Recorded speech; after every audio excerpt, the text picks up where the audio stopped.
an Unspoiled Network podcast.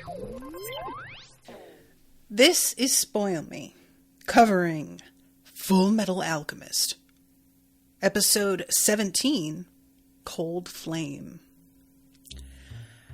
In this episode, I knew I didn't like this guy. I knew I didn't. I just knew I didn't. Colonel Mustard, I can't believe that you just burned somebody to death in the street. Really? Really? Welcome to Spoil Me.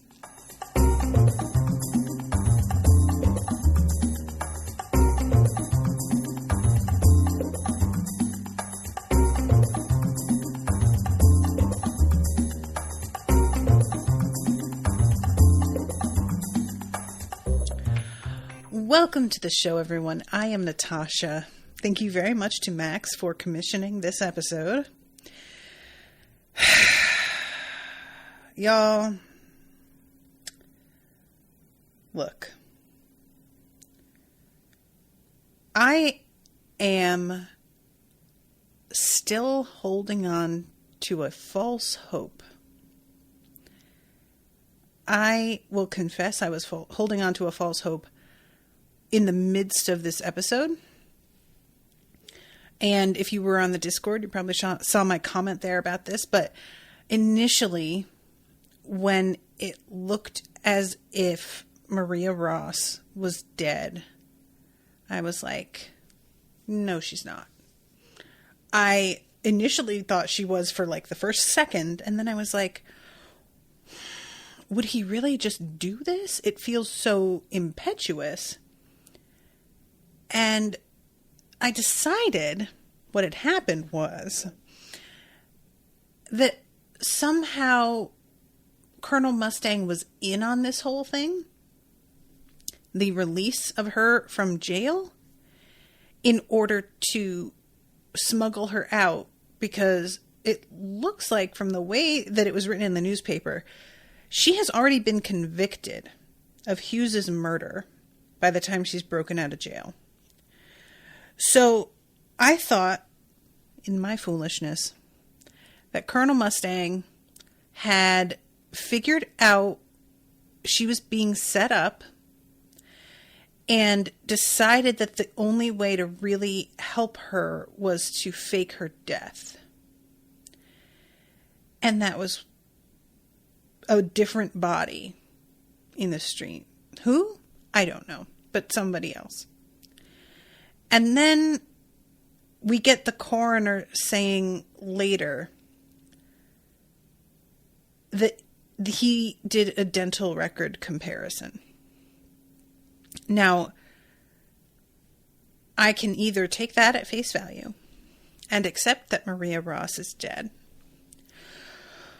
which I absolutely do not want to do, or I can indulge in a further conspiracy theory and say, well, dental records can be faked too.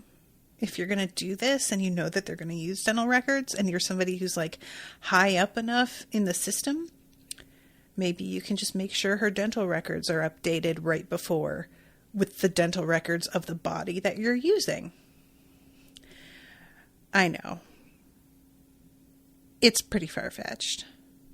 I know it is. I know it is. And yet, it's so hard for me to believe, as much as I don't like Colonel Mustard, that he would handle things this way. It's really strange. So, Erica says, it's been long enough since I watched the show last that I genuinely have no idea why Barry the Chopper was the one to break her out. That felt so weird to me. Thank you. I also had the same feeling, Erica, and that's part of why I thought that, like, Colonel Mustard had to be behind this, because Barry breaking out just in order to let her out of jail and then going back to his cell, and I put cell in quotes because he's being kept in like a weird storage facility. That's weird. It feels like it has to be part of an overall plan. He wouldn't go back to his prison, would he? Like that, he even restrains himself from chopping everybody up when he breaks in. But I like when he goes back and he talks to the guy who's supposed to be guarding him, whose name I have forgotten. That dude seems to be saying something like he seems to be irritated at Barry for doing what he did in such a way that it's like it wasn't a plan. He wasn't in on anything. And as much as like the only way that I could see that scene where Barry's like, well, tell them, what could you do? It was you up against a crazed murderer. As much as that could be just, again, taken at face value, it feels like it's him giving a cover story to somebody who maybe wasn't in on the plan. Maybe this dude who is watching Barry wasn't like let in on what all was going to go on and woke up, on the floor. Barry's gone, panics. And then the next thing he knows, Barry is like sauntering back in like, all right, well, I'm back. I just went to get a coffee. It's no big deal. Like, there's just such an abrupt cut from Barry looking at the newspaper and recognizing Maria Ross to him breaking her out, that us not getting to see exactly how he did that without somebody explicitly telling him not only where to find her, because probably he's been to that jail, so I'm guessing that he knows where to go to find her, but telling him not to actually kill any of the guards that he comes across. There's something weird going on here. And I want to believe that Mustard is smarter than this. Because what it is that Envy and Lust are talking about later, Envy says that they have set him up to have the opportunity to avenge the death of his friend, and that they were counting on him going rogue and taking matters into his own hands. But there is so little evidence for her having committed this crime. And as much as I think that Mustard has acted very illogically several times now, so that, if anything, is kind of evidence for him doing something stupid, the things that he has done that I don't think are well thought out have been motivated by an affection. And as much as you could argue him going after her is motivated by his affection for his friend who died, and that would be a completely reasonable argument, I can't help but think that as he sits back and looks at what evidence was presented to convict her, he is going to recognize the warning signs of people who could corroborate her story not being called to the stand. I want to reiterate, it looks like she was already convicted. So there was a whole trial, and we didn't get to see any of that as viewers. I'm very curious if that's the same in the manga. I'm really wondering whether or not he the trial is gone into a little bit more in depth. But we've got a report from her cohort, what's his name, talking about the fact that, you know, he was with her that night. And we have Edward Elric and his brother who can both confirm that she was with them. And it's not even that night. That is the night that she uses that one bullet that they are trying to pin on her as being the bullet from her gun that is currently missing and unaccounted for. The only way that I could have understood how this gets pinned on her is if the whole thing that happened at the 5th laboratory was meant to be kept top secret, and that they were not sharing with anybody that they had even been there. If that were the case, then it would feel like, okay, everybody is kind of backed into a corner here where they know where she was and they know how she used that bullet, but they're not allowed to talk about it. But she talks about the 5th laboratory very openly when she's questioned.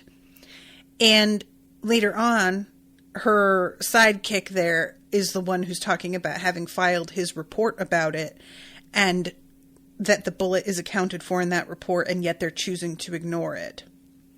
So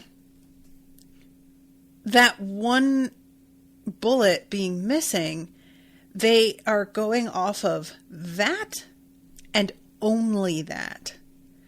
And it's weird. I'm saying it's weird, but this is one of those things that you run into with stuff. It's unclear to me. Y'all are saying in the chat, by the way, that there is no trial in the manga. It's just brushed over as well. But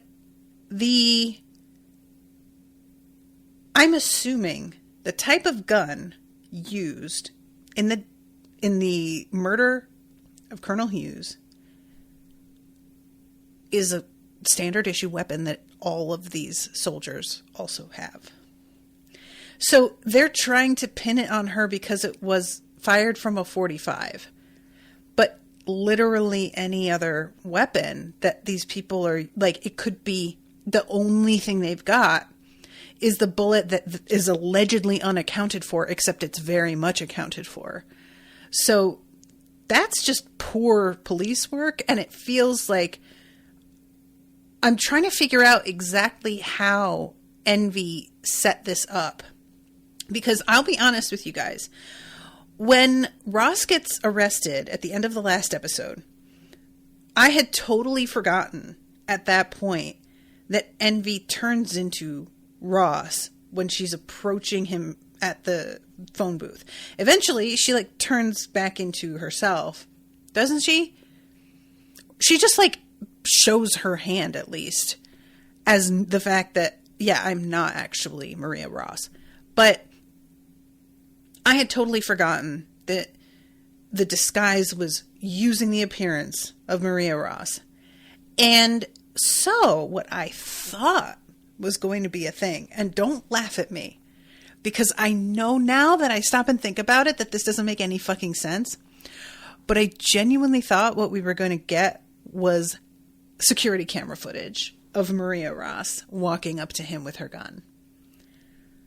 I truly lost the thread for a second there, guys. I don't know why I'm out here thinking that they just have like a Ring camera hanging out on the fucking phone booth, but evidently that was what I thought.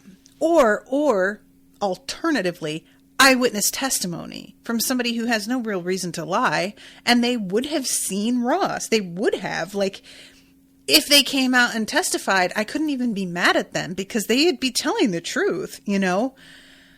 But it's not even that, which I'm guessing that all it is. Let's see, I'm looking at the chat here. Sorry, guys.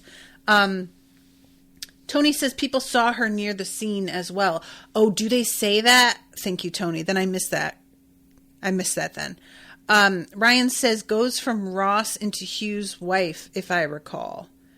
Shapeshifts into Hughes' wife. I don't remember that. My God. And I just watched this. Erica says, it's okay. I couldn't remember if they had video cameras in this world either. I know they have photography. Yeah, I guess they do have photography. And they have, like, they've got radio and stuff. But goes from Ross into Hughes's wife. God, okay. So they're just... Envy's just fucking with him. Damien says that's how Envy killed him. He froze up when faced with his wife's image. Okay. Yeah, that's reminding me. Man, I am covering a lot of shit where there is a shapeshifter and people are unable to pull the trigger because they shapeshift into somebody that they love. Like 3 different properties now that are fairly close together. This has happened. Huh. It's a weird bit. No, like, I think it's well done and everything, but it's just funny that it's all happening in so many different things. We've got Mistborn, we've got this, we've got One Piece. But I am assuming Envy goes in and signs for, like, the extra ammunition using Ross's signature and everything.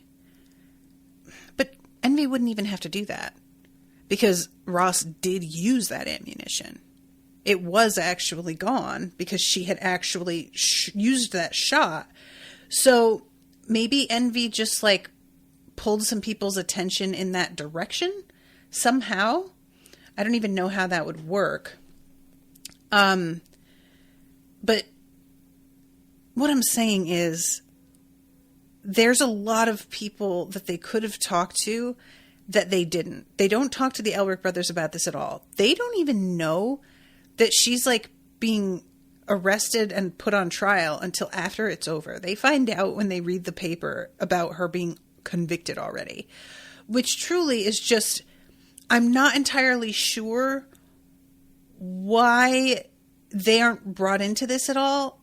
Like, evidently her sidekick is like offering his report and they're not choosing to read it.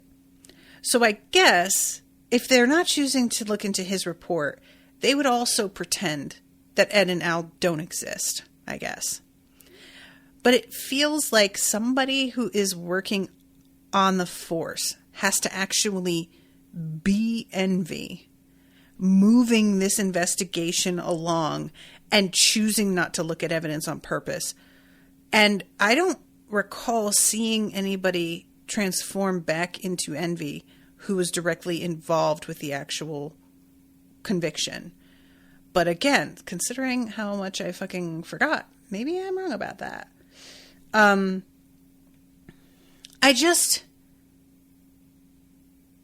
Mustang would have to be, I would think, a lot more sure of Ross's guilt before he would be willing to do this. There is something sus to me about saying, you're Maria Ross. He snaps his fingers and we see the flames, but the flames are just a little in front of her, it looked like to me. I'm going to go back to this moment and sort of screen share with you guys. But the whole moment where she actually is allegedly burned to death, we don't see it actually happen. And that could be for a couple reasons. Because this is a child's show and letting us watch a person burn to death is not the vibe that they want to go with. But the way that this actually goes is Maria puts her hands up in front of her face and shields her face as if there is a fire happening very close to her. But I was under the impression that he could light her actually on fire. And I might be wrong about how his power works. I'm going to show you guys. So you see this moment. He steps in front of her. You're Maria Ross, right? And then snaps fire. She puts her hands up and then it sort of goes white. And we back up and we see a plume of fire, like a sort of, what do you call it? mushroom cloud ballooning up over the rooftops. And then we just have Barry saying, looks like they got her. And that's it.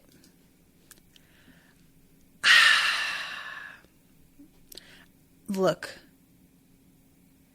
I am willing to believe that Mustang is this stupid. I am willing, but I don't want to.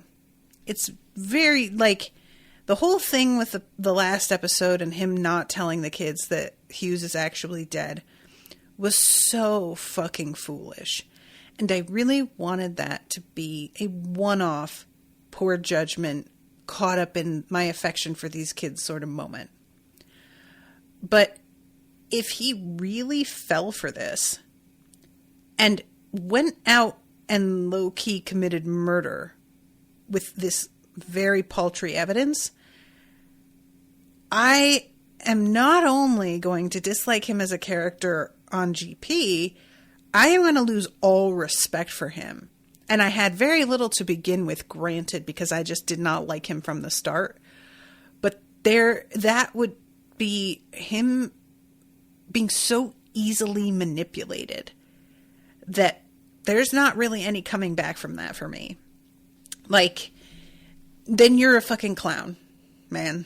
You fell into that shit so easily. They played you like a flute. And I see you as a threat, not because of the fact that you have anything actually going for you, but because you are so easily manipulated and toyed with that you're a threat to everyone around you because you're weak and pitiful. And that is not fun to watch. You get what I'm saying? It's useful, and there can be characters like that in your story, and it's effectively done. But he feels like he's being set up to be kind of a major player. And if he's a major player, but he's this incompetent, it's going to bum me out to have him be a major player at all. I'm not going to enjoy that. And so, for these reasons, I have chosen to believe this is a faked death. They switched dental records. He recognized that Ross was being fucking railroaded and saw that there was something weird going on, helped her get out of the position of being potentially executed before it happened, and used Barry the Chopper to do it, and somehow got a hold of like another body, and he managed to do that. And like, I don't know how he would even have done that. Like, you know, I don't know what he has access to. He might be able to just go down to the morgue and be like, hey, give me a body. And they'd be like, yes, sir. For all I know. I genuinely have no idea how that would work. But that's what I'm going to go with for now, because I need him to be better at his job. I need it. I really just, I don't want him to be played like that easily. And choosing to have her killed, like killing her so quickly on the street, and then he lies about it later when they, you know, come and collect her and they're like, what the fuck? And he says, you said to arrest or kill if she resisted, and she resisted, so I killed her. Now, look, it's not like cops don't lie about that shit. Resisting arrest is in and of itself like one of the most corrupt reasons for arrest. Like, it's just, it's put there so that you can falsely arrest people. That rule, like, come on. But I just don't know enough about him to decide if he would lie like that. He seems like somebody for whom pride is a pretty big, like, an honor would be pretty important. And doing this so quickly without allowing her to defend herself and then lying about it, that brings a certain energy to this whole thing that I'm just not sure about. I just don't know enough about him to tell, because he has been very circumspect in what his goals are. And, like, you know, he has that moment that we saw in a flashback of his where he's talking to Hughes and he's like staring up at Fuhrer Bradley and obviously has a sort of like, I could do a better job, I should be standing there kind of energy to him. But other than that, we don't know anything about his motivations beyond the fact that he's like a ladder climber. And I don't know, like being a ladder climber, as much as we like tend to just inherently look down at that, that is not actually an inherently negative thing. You know, climbing the ladder is, if you are trying to make major changes, an absolutely necessary skill and effect.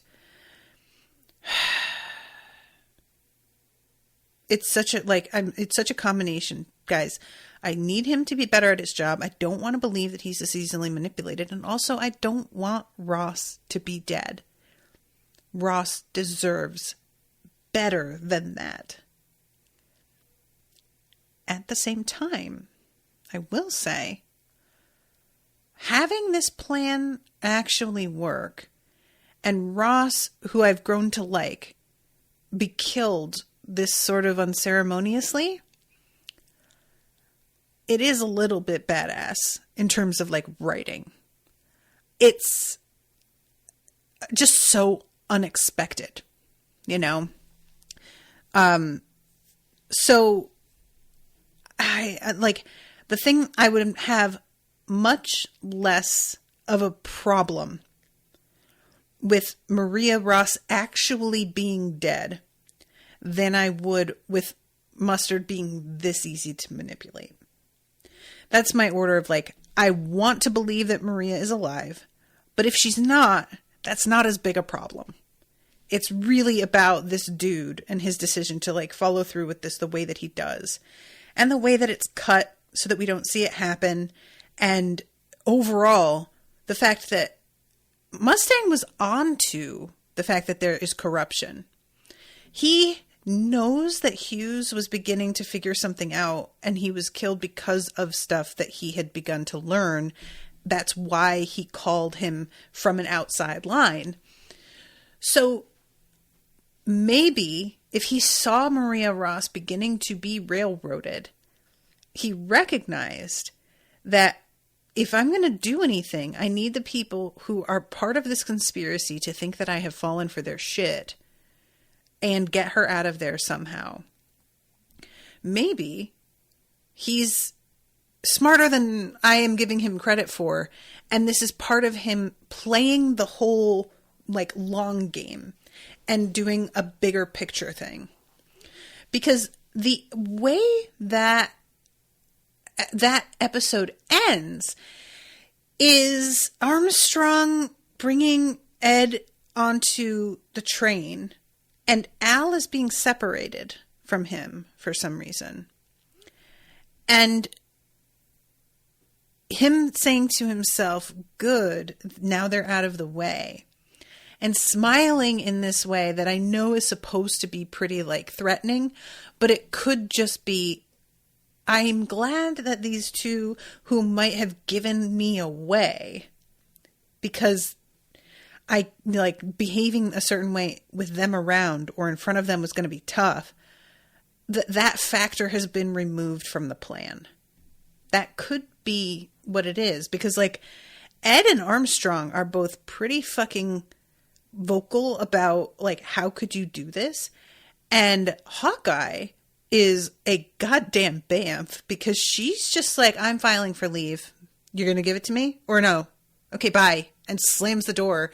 And I'm really wondering if she's going to like apply for a transfer back because she came here to support him.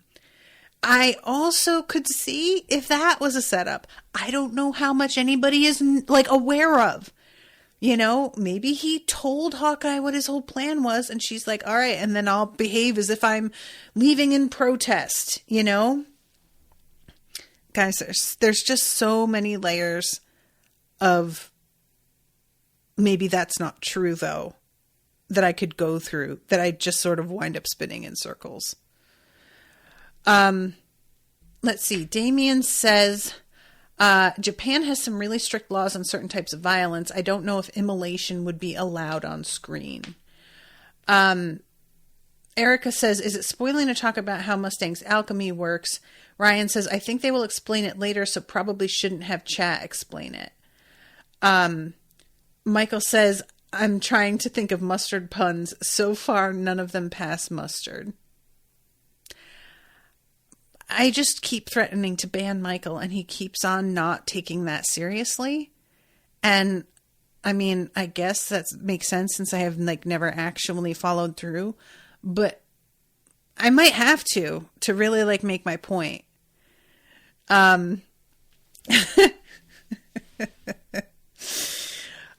Oh yeah, Damien says, get a corkboard and become Charlie Day. Like, this is the thing. All of this hinges on whether or not Colonel Mustard is a fucking moron. And I can't tell. Because he did a really stupid fucking thing last episode that he had to know would fall apart almost immediately. And yet, he went ahead and did it. So, you know, it's just... I genuinely... And the thing about Barry being involved is the part that's the weirdest. You know, that's the part where I'm like, why would he do that, though? It's not even... How could he get out? And how could that... Like, why would he come back? That's the part that for me is like the strangest and most inexplicable if we aren't going to say that he was in on something under instruction. And that's all I've got. So I'm going to back up a little bit. Ryan says, Natasha needs to ban somebody as an example to keep the rest of us in line. I know, right? I'm going to immolate him. So, all right, let me back up here because obviously I have gone into everything that happens at the end of this. But we have the questioning of Maria Ross, and they're asking about this bullet. And when she explains about the fifth laboratory, they're like, there is no fifth laboratory. And she's like, well, no, there was. And he says, okay, so we can go and find the bullet. And she's like, well, no, not now. It's like rubble now. And he's like, oh, isn't that convenient? And the thing is, it's not really convenient because Eric or her partner could be gone too for backup on this, but you're not doing that. Again, just noted. And when they ask her for an alibi, she says that she was with her family. And he says, and I found this really interesting, all you can offer us is your family's testimony. That is not admissible as an alibi. Is that true in Japan? Because that's definitely not true in the United States. But also in the United States, we have very different ideas and cultural, like, attachments to the concept of family. And I'm not sure if that would be why it's so different here. It just, like, I couldn't tell if he was saying that is literally not allowed, or if he's saying, oh, your parents, oh, they're going to give you your alibi. I don't think we're buying that. You know, the way he said it made it sound much more official. Let's see. Damien says, can't trust the partner. It's basically a rule of law when it comes to investigations. Too much chance of covering. And Damien says you can do it, but it wouldn't be trusted as much as somebody who isn't a family member. Okay, wouldn't be trusted as much is not the same as inadmissible. So this guy's full of shit then. And not trusting the partner would be one thing, but they are not looking at his records at all, according to him. And his records have to include Ed and Al, and they clearly never went to talk to Ed and Al. So I don't think it has anything to do with, well, we can't trust his word. They are outright ignoring that evidence purposefully. So that just doesn't hold water for me. That doesn't sound like the way they're operating with this. And fucking Armstrong, when he finds out what's going on with her, I just felt so bad. Armstrong just feels like a real honey bun that's caught in the middle of this and not prepared for the way that any of this is beginning to shake out. So yeah, Brosh, that's his name. I'm glad to see you here, Major. It's about Second Lieutenant Ross. I can corroborate her story.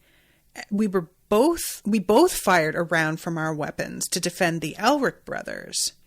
It's all written in my report, but everyone's ignoring it.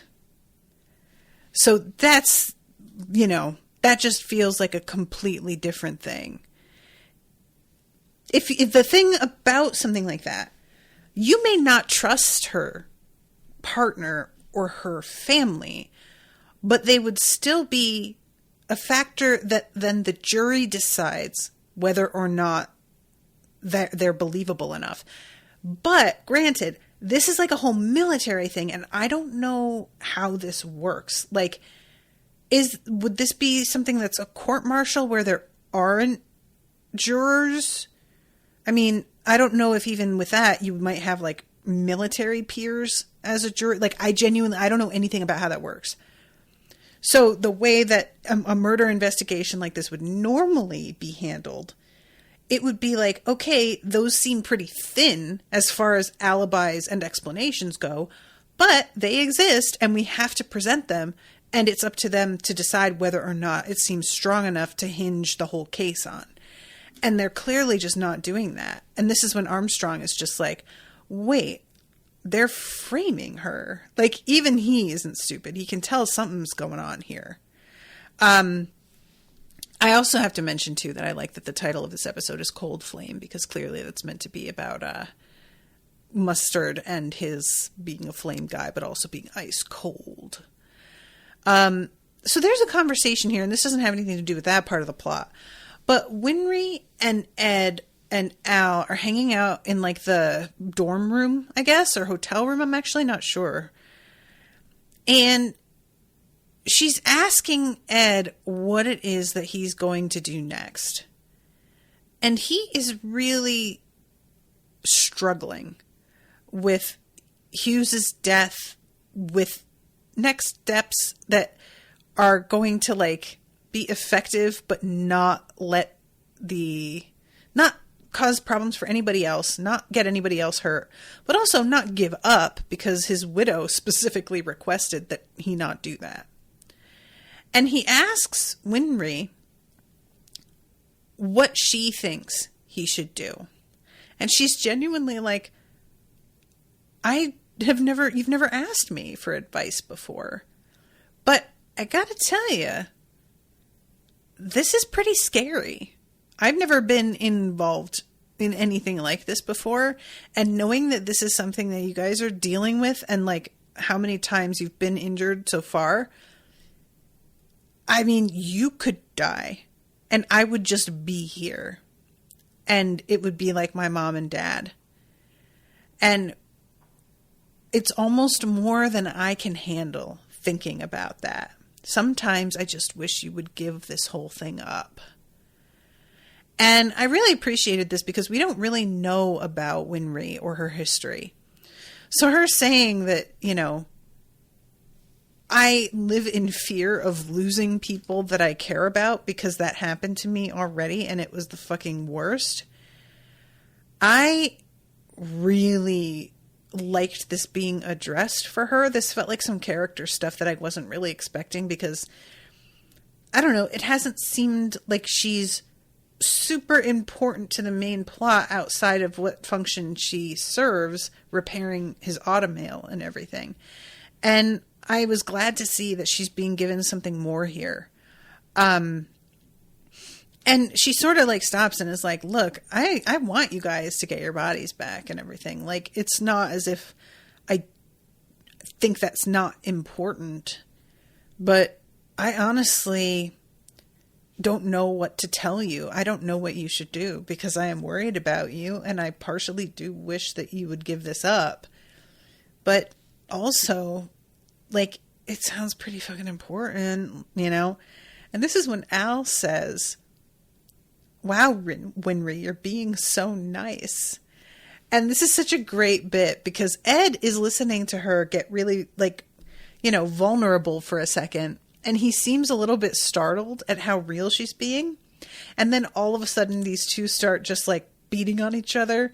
And he seems genuinely touched at the return to normalcy and the affectionate like fighting between the two of them right after he says this. And it's just a nice, like, him smiling to himself and appreciating this like relationship and the comforting familiarity of it all, So this is when we get the newspaper being delivered to the storage room where 66 is. This is the only entertainment I get. And let's see. Oh, right. So he calls Colonel Mustang and gives him the code. And 66 says, "What's got you all excited?" And as he says this guy's giving a code, which I believe is like the same secure code. Not the same exact code, I don't think, but I might be wrong about this. But it sounds like the type of code to just confirm that you are who you say. I don't know. But the fact that he's calling Mustang, I don't know. I'm just saying there's something hinky. Something hinky's going on. Meanwhile, Ed is reading about homunculi and the Ouroboros tattoos and stuff, trying to figure some things out. And he's like really quiet. And then all of a sudden, Al comes like stampeding in with the newspaper, and they see what's going on with Ross. And Ed is just immediately like, what the fuck? He's so mad. I mean, that's sort of Ed's default setting, really, is mad. But even Al is just like, I can't believe this. And as they're leaving, Ed just says, I'll explain it to you later. Or I'll explain it to Winry later. Because they just sort of like leave without saying anything to her. So we also, and I've sort of forgotten about him because I honestly don't know what to make of him. But Ling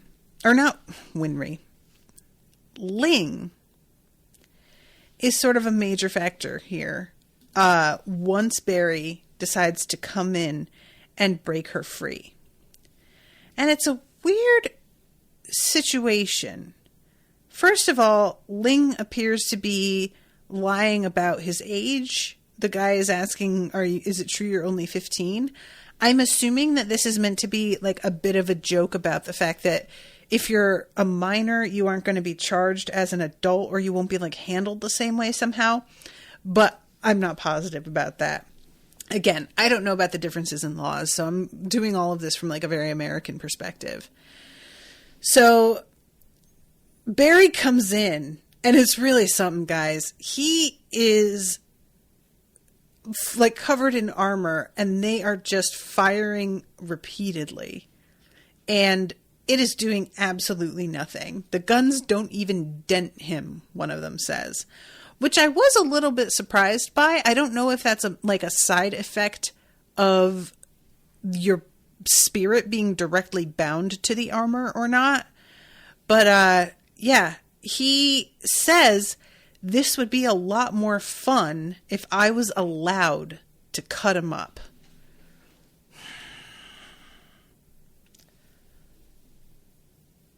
Look.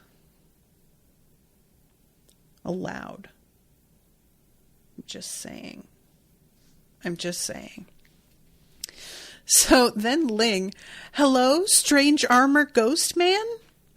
And he's like, can you help me out? And at first, Barry is just like, yeah, whatever. I don't have time for this. And then he stops and says that he's from Xing. And that's when Barry smashes the lock and invites him along. And that I find extremely interesting.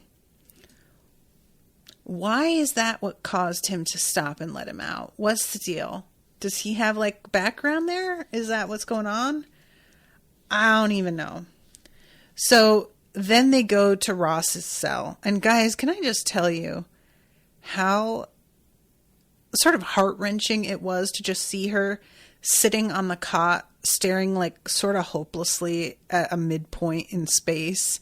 It's like, because like she doesn't have a book to read or anything. She just has to sit there and think about the fact that she's going to be executed for shit she didn't do.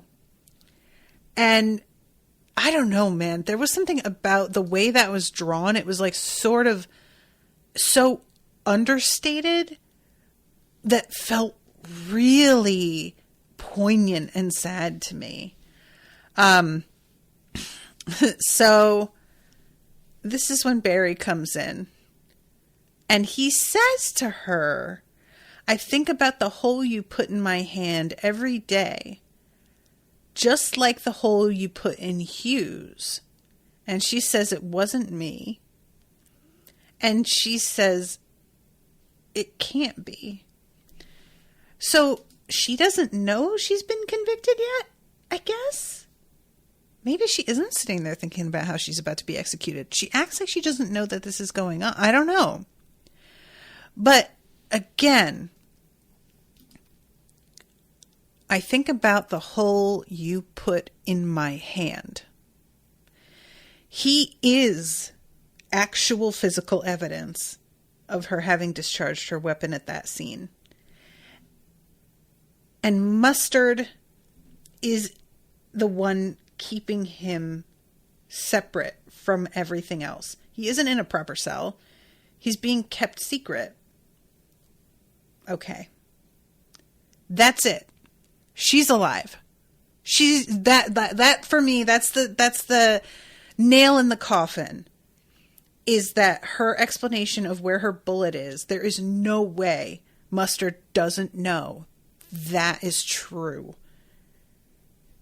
He's in direct custody and questioning the very dude who was at the laboratory and got shot and has bullet holes in his hand still from it and her partner.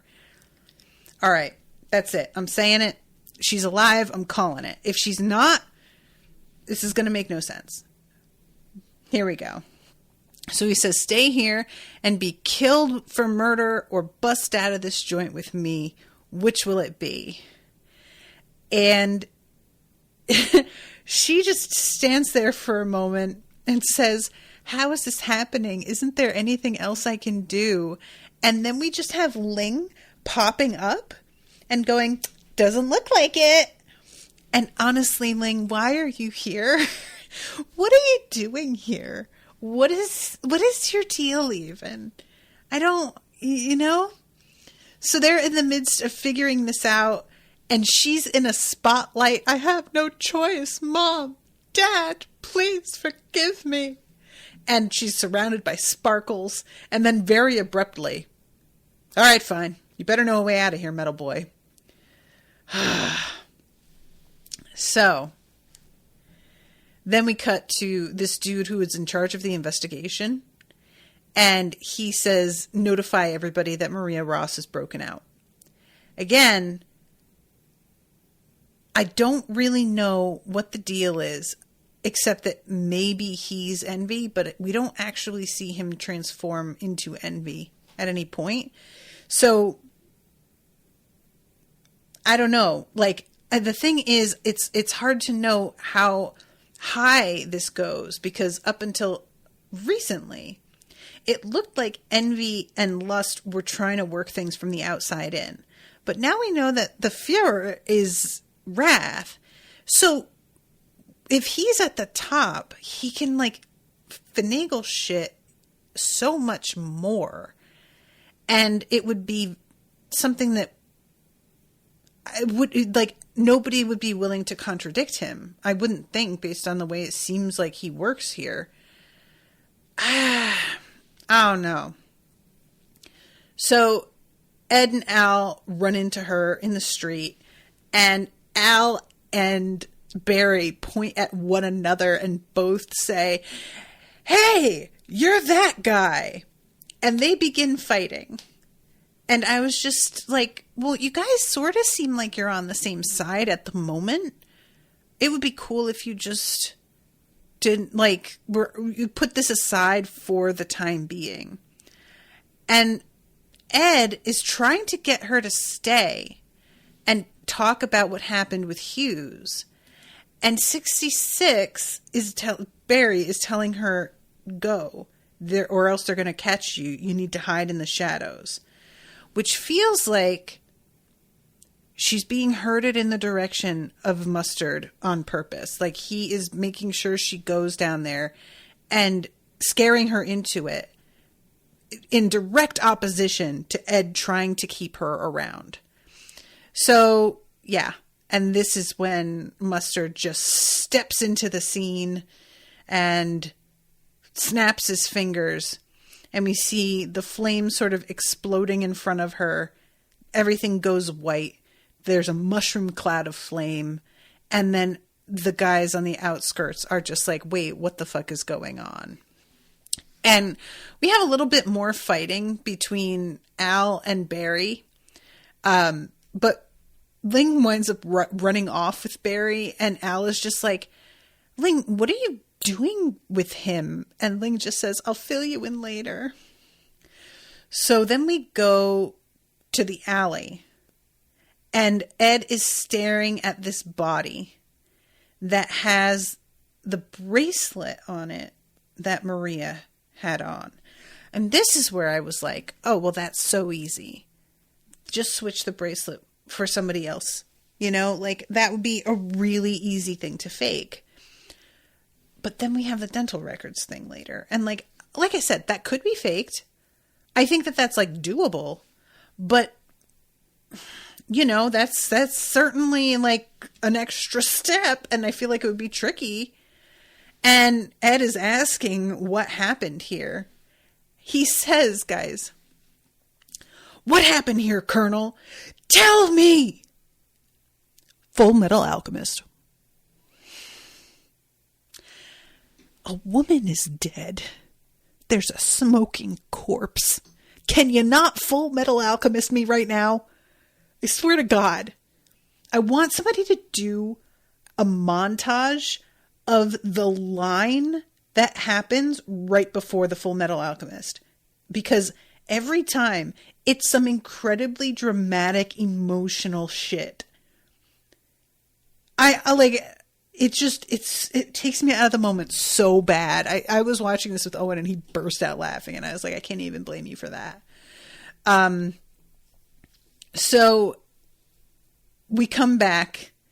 This body is cinders and Mustang is just completely unmoved by Edward's rage.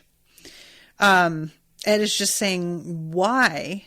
Why was Hughes murdered? And why would Lieutenant Ross, why didn't you say anything? And he grabs Mustard by the lapels and Mustard punches him and says, I'm a superior officer. I think you fucking forgot your role right now. And Ed gets up and says, I'm going to tear you apart. And then just comes lunging for this man. And Al has to hold him back. And honestly, there is nothing like somebody saying, it looks like you forgot XYZ. And then that person demonstrating that they have indeed forgotten. Because Ed obviously, it slipped his mind that he is dealing with a superior officer and being reminded of it did not work. I'm going to tear you apart. And Al is just like, dude, what's your problem? And Ed says, he just killed Ross. That's who that is on the ground.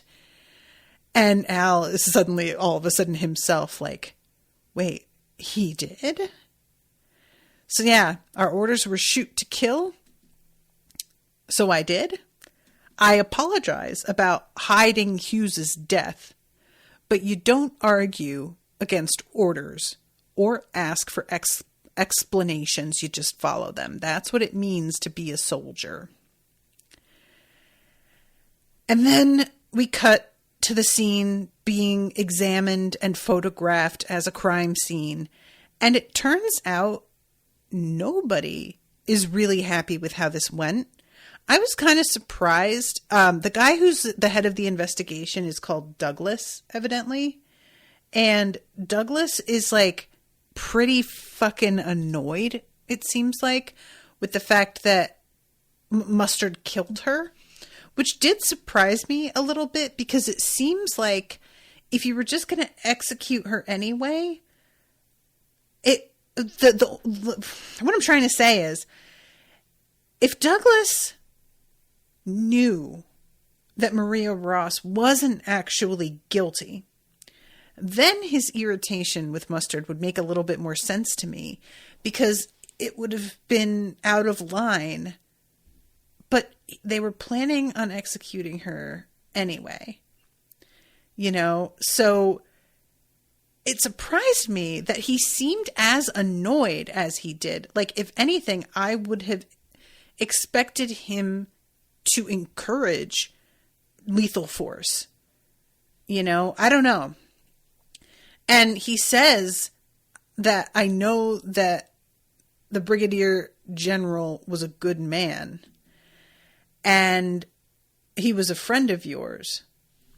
Or no, the Brigadier General was a friend, and maybe it was one of your men who aided Lieutenant Ross's escape.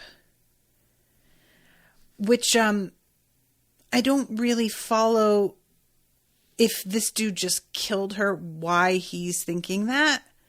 And he says, I think that you set this up so that you could kill her yourself. I guess. I suppose. That's a horrible theory. It does feel like a lot. But also, burning somebody to death in an alley, that's also a lot. So, I don't know. Yeah, maybe that's reasonable. And then all he says is, I think such speculation is best avoided. And he looks over at Ed, staring at him. You guys, I'm going to screen share this moment here, because the expression on Ed's face when the scene cuts to him was so hysterical to me. I would like to screen cap that and use that as a reaction. Look at him. Oh my God. That just cracked me up. So abrupt. So then we have Armstrong apologizing to them also for not telling them.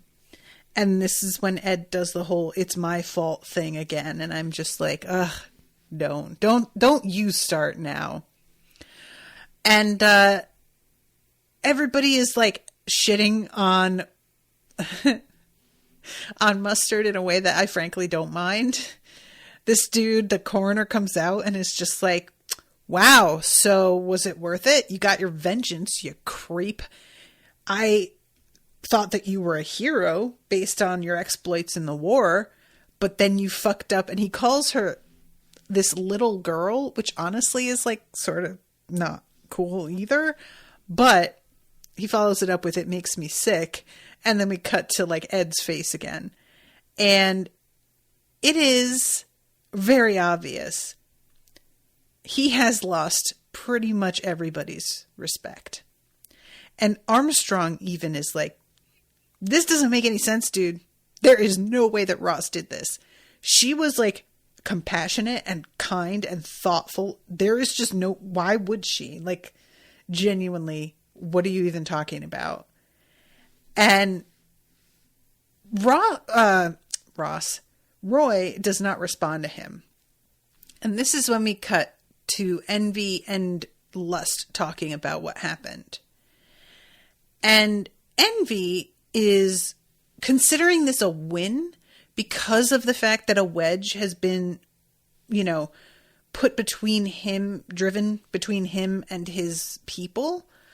But Lust is like, well, what we were supposed to be doing was giving him something to like dig his teeth into to distract him, but keep him on good behavior. And that's not really what happened here. But Envy doesn't seem to consider this a problem. You know, she's just like, I keep saying she. You know why? I realized when I was watching it, guys, the voice actress is clearly a woman. And I think that's what's influencing me more than anything is the voice. But they are like thinking that this all went according to plan, and his reaction is actually just gravy instead of it being a wrench in things like Lust clearly sees it to be. And this is when we go to the guy who's supposed to be guarding Barry saying, "Why did you go out like that? Do you know what the Colonel would do to me if he found out?" And this is what's sort of weird is like, one, if the Colonel planned this, did he just keep the guard completely out of the loop? That would surprise me. But also, him saying like, do you know what would happen if the Colonel found out? Well, there were an awful lot of witnesses to Barry coming in. I would think the means of her escape would be pretty much public knowledge at this point. Everybody got a very good look at him as he was coming in.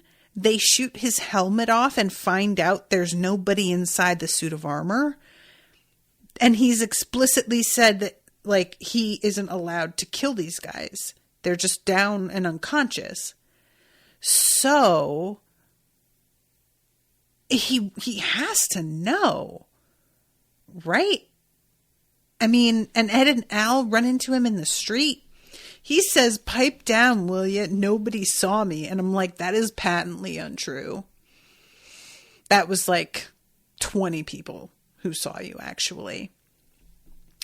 But we cut away from there to Ling, who is outside, and he has a fish that he has spitted on a stick, and he's building a little fire, and he's roasting his fish for a snack.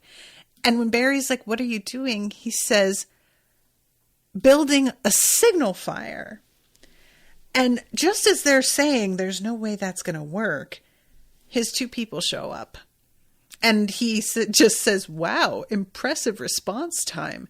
And honestly, you guys, I really loved that moment of just like, he lights this paltry fire. There's no reason for this fire to seem more significant than any other fire people have lit probably all around the city to cook.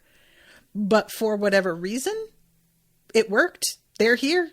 You know, I don't know, maybe he has some magical herb that he sprinkles on the fire that has a very distinctive scent, and they were like, "That's him." But, you know. And then we have the Colonel on the phone with a woman. And it's really, really weird. He's like flirting with her on the phone, talking about how it's a good thing that Hawkeye isn't here because then he wouldn't be allowed to talk to her. And the voice sounds like Lust. But I don't know. Like, I guess you could probably sustain as like dating both him and Havoc at the same time if you're Lust, and neither of them would ever put it together just as long as they weren't supposed to be seeing you at the same time. So yeah, I suppose that would work out. But yeah, he says, "I'm considering taking some leave time soon." And the voice says, "Where are you going to go?" And he says, "I could use a nice, relaxing fishing trip. Do you care to come along?" And it cuts away. I don't know what to make of that. I really don't. It feels like I'm supposed to have intuited something, but it's just, again, he has never shown any interest in dating. And this happening all of a sudden, weird. Where did this come from? And we cut from there to Armstrong coming in, smashing Ed across the room and breaking his automail, and then saying, "There's no time to waste. We've got to get you to Resin Ball for repairs." Meanwhile, Winry is right here. He could have her do, but this is clearly a setup, right? And this is when he tells Al that he has to stay here. It's orders. Come along, Edward. And we watch Edward get literally dragged down the hall until he's held under Armstrong's arm and full carried out of the building. And he says, "These are my orders from him." And we get our last scene of this guy telling Mustard that they've both gotten on the train, and his little smile. Finally, everyone's out of the way. Again, it could be that he is actually up to no good, or it could be that he's I don't want my friends to get hurt, and they can't be here, or else they will most definitely insert themselves into the situation. The one thing that's sort of interesting is that Al has been singled out to remain behind. So that's sort of surprising that him and Ed have been split up explicitly, which doesn't often happen. They're both state alchemists, right? They're both, I don't know. But Envy, I forgot about this. Envy comes back to Lust with the illustration of Barry and says he's the one who orchestrated the breakout. And when Lust is okay, so where is he? Envy says, he's pretty good at hiding. I'm just short on manpower right now. And then they look at the other dude. What was he? 40 something? But wait a second. He says, "It looks like you're finally on Barry the Chopper." But I thought they had Barry the Chopper. Wait a minute. Who do they have? So, if this guy's Barry the Chopper, what's going on with the other dude? I thought that was Barry. I've been calling him Barry this entire time. Is that not Barry? Somebody. If I have been calling him the wrong name this whole time, I am definitely getting a message from somebody who only listened to the beginning of this episode correcting me, because I got it wrong. Unless it's that, I don't know, this person is flesh. Maybe it's that this is the guy without his soul?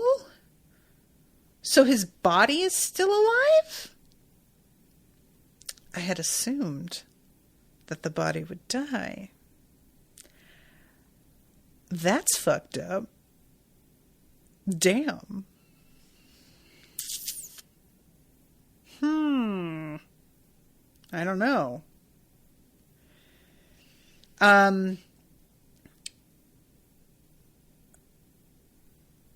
Oh, Ryan, I think you spoiled me. All right. Erica says anyone can do alchemy if they learn it, but only extremely good alchemists are recruited by the military. Ed being able to use alchemy without a transmutation circle set him apart. So Al isn't, but he could be now, because now he can use it without a transmutation circle because of his memory being restored. I didn't actually even talk about that for the last episode, but yeah, he's able to do that shit. And Ed is all jealous over the fact that Al is his equal in that now, because Ed feels inadequate. And I'm just Ed, you don't get to be mad about it when he hasn't got a body. You really have to stop with that. I just can't get over how quickly he is willing to feel like he is less than when his brother doesn't have a body, dude. Come on. All right. I'm going to wrap up. But thank you guys very much for hanging out with me. And thank you to Max for commissioning this episode. I really appreciate you.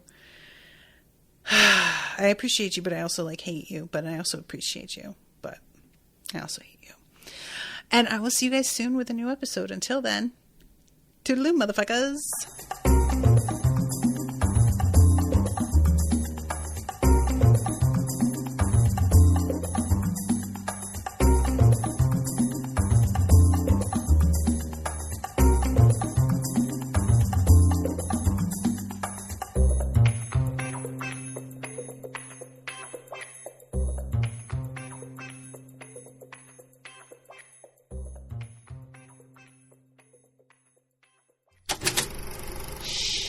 That was an Unspoiled Network podcast.